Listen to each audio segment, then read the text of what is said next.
UP के कासगंज में एक मामूली से विवाद को लेकर बड़ा बवाल हो गया। आरोप है कि एक कथावाचक अपनी बाइक से जा रहे थे, तभी सड़क से गंदे पानी की छींटें शहजाद नाम के एक शख्स के कपड़ों पे पड़ गईं। इससे नाराज शहजाद ने अपने साथियों को बुलाकर कथावाचक की पिटाई कर दी। कासगंज में हुई इस घटना के बाद हिंदू समाज में काफी नाराजगी है। गुस्साए लोगों ने बाजार बंद कर दिया है। कुछ दुकानों में तोड़फोड़ भी की गई।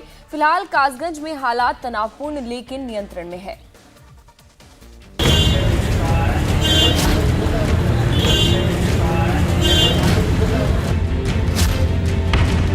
बाजार बंद। मुझे अपशब्द बोले और मारना चालू किया। मेरे ये सब चोटें लगी हुई हैं, डॉक्टरी चेकअप में सब कराया हूँ, मेरी पीठ पर, पैरों पर और यहाँ पर। दुकान में तोड़फोड़। उनको डंडों से हमारा, काफी लोग 20, 25, 30 लोग थे। डंडे, तलवारें, लोहे का साधन और एक तो तमंचा भी लहरा रहा था। हमें जान से अपनी जान बचाकर भगे हैं जी। कासगंज में कांड के साथ चक्कू, असले, तमंचे यानी ईंट भाटा, कोई भी ऐसा हथियार नहीं था। वो कम से कम 10-20 लोग थे। अपनी जान बचाकर हम मोटरसाइकिल छोड़कर भागे हैं हम, तब हमारी जान बची है, नहीं तो आज वो हमें मार देते। कोई कसर नहीं थी हमको मारने में। यूपी के कासगंज में एक मामूली विवाद पर इतना बड़ा बखेड़ा हो गया कि एक शख्स पर समुदाय विशेष के लोगों ने हमला कर दिया। उसकी जान लेने की कोशिश की गई। वो तो भला हो कि किसी तरह से वहां से वो भागने में कामयाब हो गया, वरना भीड़ जिस तरह बेकाबू थी, कुछ भी अनहोनी हो सकती थी। और महिलाएं भी थी उनके साथ। चक्कू, असले, तमंचे यानी ईंट भाटा, कोई भी ऐसा हथियार नहीं था। वो कम से कम 10-20 लोग थे। और उन लोगों ने फिर अपनी जान बचाकर हम मोटरसाइकिल छोड़कर भागे हैं हम, तब हमारी जान बची है, नहीं तो आज वो हमें मार देते। कोई कसर नहीं थी हमको मारने में। ये है कासगंज के सोरों के रहने वाले कथावाचक प्रशांत कृष्ण शास्त्री। शुक्रवार को सुबह करीब 9 बजे कथावाचक प्रशांत कृष्ण शास्त्री अपनी बाइक से बटुकनाथ मंदिर पूजा करने जा रहे थे। तभी सड़क से गंदे पानी के कुछ छींटे सड़क किनारे खड़े शहजाद नाम के शख्स के कपड़ों पर आ गए, जिससे शहजाद नाराज हो गया।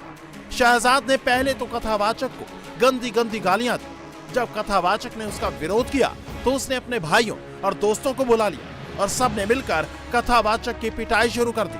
कथावाचक की माने तो शहजाद और उसके दोस्तों के हाथों में लाठी, डंडे, चाकू के अलावा तमंचे भी थे। वो लोग तो उन्हें जान से मार देना चाहते थे, लेकिन उन्होंने किसी तरह से वहां से भागकर अपनी जान बचाई। वहाँ मैं रास्ते से जा रहा था तो एक व्यक्ति मोटरसाइकिल लगाए रोड पर, बीच पर खड़े हुए थे। मैं साइड से निकला और थोड़ी सी वो छींटें उनके ऊपर चली गई। उन्होंने मुझे अपशब्द और माँ की गाली दी। मैंने इस चीज़ पर ध्यान ना देकर, मैं आगे एक ट्रैक्टर लगा हुआ था, मैंने हो सकता है उन्होंने रोड घेर लिया, उनको गाली दी हो। फिर उसने उसी गाली को दोबारा रिपीट किया। हमने गाड़ी रोकी। मैंने, भैया तू ये वेशभूषा तो देख ले, हम इस नगर के सम्मानीय व्यक्ति, शास्त्री, आचार आदमी, तू हमको गाली दे रहा है। तो उसने बहुत से अपशब्द किए और हमको धक्का दिया। हमने इस चीज़ का विरोध किया तो उसके साथ वाले बहुत लोग आ गए और हमको डंडों से हमारा। कासगंज में बीच बाजार कथावाचक प्रशांत कृष्ण शास्त्री की हुई पिटाई के बाद हिंदू समाज में काफी गुस्सा है। लोगों ने विरोध में कासगंज का सोरो बाजार बंद कर दिया।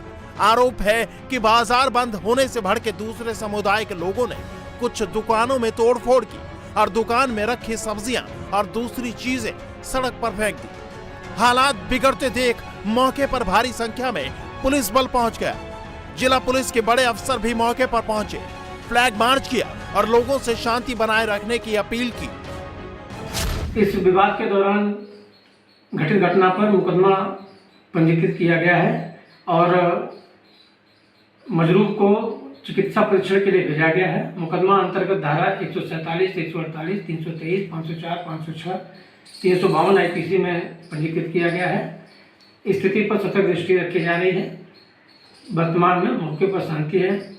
पुलिस बल तैनात कर दिया गया है। कथावाचक की शिकायत के बाद पुलिस ने शहजाद और उसके 3 भाइयों सद्दाम, सहीम और अरमान के खिलाफ नामजद FIR दर्ज की है। इनके अलावा FIR में 7-8 अज्ञात लोगों का भी जिक्र है, जिन्होंने कथावाचक पर हमला किया था। पुलिस ने एक्शन लेते हुए 3 आरोपियों को भी पकड़ा है। बाकी आरोपियों की गिरफ्तारी के लिए दबिश दी जा रही है। फिलहाल इलाके में तनाव है, जिसकी वजह से अब भी सोरो बाजार में बड़ी संख्या में पुलिस बल तैनात रखा गया है।